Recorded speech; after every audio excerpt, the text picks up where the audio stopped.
আওয়ামী লীগের সাধারণ সম্পাদক ওবায়দুল কাদেরের ভাগ্নে আলী হায়দার রতনকে রাজধানীর রমনা থেকে গ্রেপ্তার করেছে পুলিশ। সোমবার রাজধানীর হোটেল ইন্টারকন্টিনেন্টালের সামনে থেকে জনগণ তাকে আটক করে পুলিশে সোপর্দ করে। এরপর রমনা থানার সহায়তায় শ্রীপুর থানা পুলিশ তাকে গ্রেপ্তার করে। বিষয়টি নিশ্চিত করেছেন শ্রীপুর থানার ভারপ্রাপ্ত কর্মকর্তা জয়নাল আবেদীন মণ্ডল।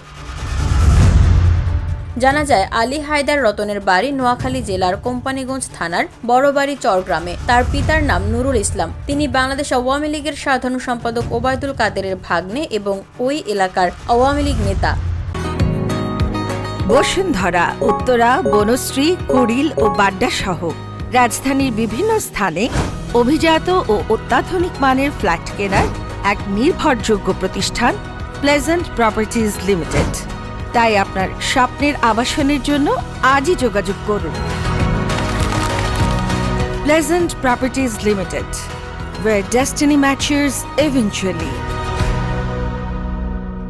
এছাড়াও শ্রীপুর থানায় জুলাই আন্দোলনের অন্তত 2টি হত্যা মামলার আসামি আলী হায়দার রতন। তিনি দীর্ঘদিন যাবৎ ফেরারি অবস্থায় শ্রীপুরের বিভিন্ন জায়গায় বসবাস করছিলেন বলে জানা যায়। এদিকে ওসি জয়নাল আবেদীন মণ্ডল জানান, মঙ্গলবার তাকে আদালতে প্রেরণ করা হয়েছে। আদালতের মাধ্যমে তাকে নিজ জেলায় পাঠানো হবে।